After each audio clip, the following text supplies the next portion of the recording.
Hello everyone, welcome back to AutoTrend TV. I am your Viprajesh again from Chandra Hyundai Coimbatore again, and I am here today with the Hyundai Aura SX Plus optional top spec petrol variant. This is the top of the range variant. In this video I am going to show you what are the differences between the SX Plus optional Hyundai Aura and the SX Plus AMT, which I already reviewed. So this is also the petrol engine equipped Hyundai Aura, but this one is the top spec variant.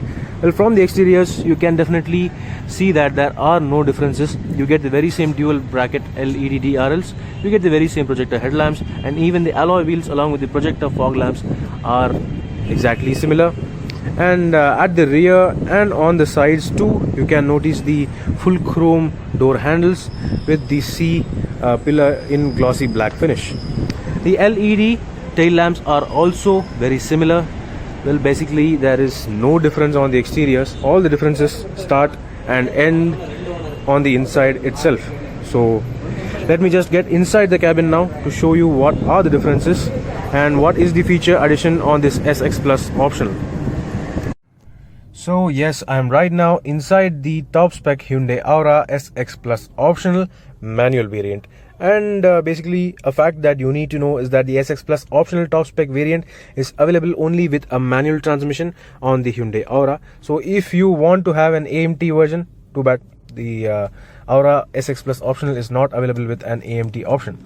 However, so talking about the interiors, everything remains exactly the same. You get the very same satin brown texture, this finish on the dashboard. You get the very same 8-inch touchscreen system with Android Auto, Apple CarPlay, and of course automatic AC, wireless charging. Well, basically everything is exactly the same. Even the safety features are the same. Say you get dual airbags, ABS, ISOFIX child seat mounts for the rear seat. And yeah, talking about the differences, so the first difference is that on the steering wheel on the SX Plus optional only you get cruise control. No other variant of the Hyundai Aura gets the cruise control option, so this is an exclusive feature for the top spec model. And apart from that, you get a nice leather wrapped steering wheel. As you can see, the texture is really very good, and the contrast stitching has been done in a very similar brown thread, which is similar to this satin brown finish on the dashboard. So that is kind of a nice touch. So it's overall nice to hold. It just adds to the premium feel of the cabin. Just this leather wrap along with the leather wrap gear knob finish as well. So even the gear knob has been leather wrapped. It's a nice texture. It's kind of nice to feel. The boot of the gear lever itself is also leather, so that's nice. And basically apart from that, there is no difference whatsoever in this cabin. Everything remains exactly the same. You get the exact rear seat armrest. You get no sort of armrest for the front seats. Even the front seats design along with the upholstery texture, the fabric material, everything remains the same. So all the differences you get is just the addition of a cruise control, leather wrap steering wheel, leather wrap gear knob. But one thing you need to know is that if you just want to step down to a lower variant of the manual transmission equipped Hyundai Aura, basically the SX Plus, the regular SX Plus, I had reviewed the SX Plus AMT, the automated manual transmission equipped variant yesterday. So this fact is that if you want to have a manual SX Plus variant, you will not get projector headlamps. Only the AMT equipped SX Plus variant gets the projector headlamps. So that is a point to know. Apart from that, everything remains the same. All the features are very similar. I have got the car's key with me. So this here is the key of the Hyundai Aura, which is similar to the Grand Neos, the Hyundai Venue, and all sorts of latest Hyundai cars.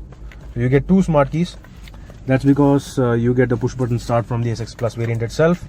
So I'm going to try to turn on this car. So, well, I'm not turning on the engine for now. So let me just turn on the ignition.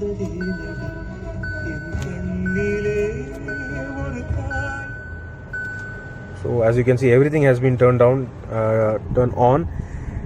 The air conditioning has also been turned on, which I'll just off. And yeah, this here is the look at the dashboard with everything turned on. This here is the semi-digital instrument cluster. This digital unit is just for the speedometer and other MID displays, other menu options and all, like trip meter A, trip meter B. Okay, this is the distance to empty, average fuel efficiency, and all sort of things. The analog is for tachometer. So that's how the display looks like, the instrument cluster. And this here is the 8-inch infotainment system, which you may have already seen on the Grand i10 Nios. So yeah, it's really nice, crisp. It's really very good to use. It's one among the better systems in the market currently, especially in this category. So it has got also the rear view monitor kind of feature, where you can turn on the reverse parking camera while you are moving forward. Let me just show that to you. I'm turning on the ignition. This is a very familiar engine. This is the very familiar 1.2 liter Kappa 4-cylinder engine. So the refinement levels, the performance, everything is great.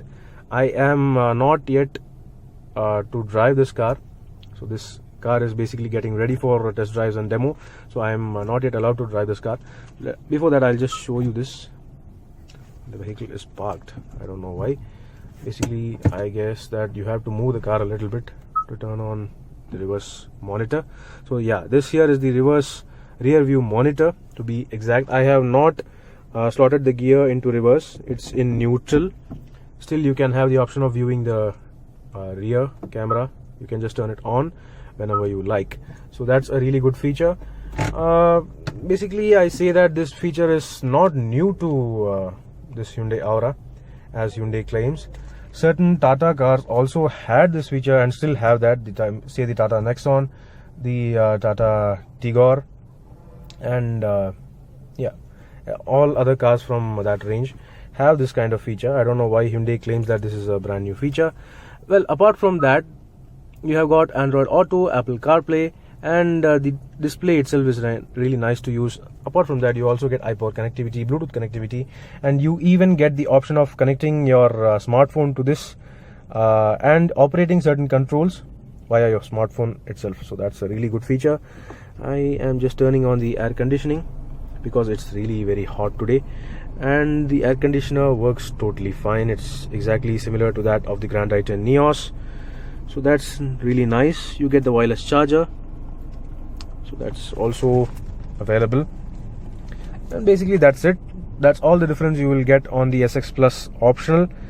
So yeah, let me just conclude this with the pricing.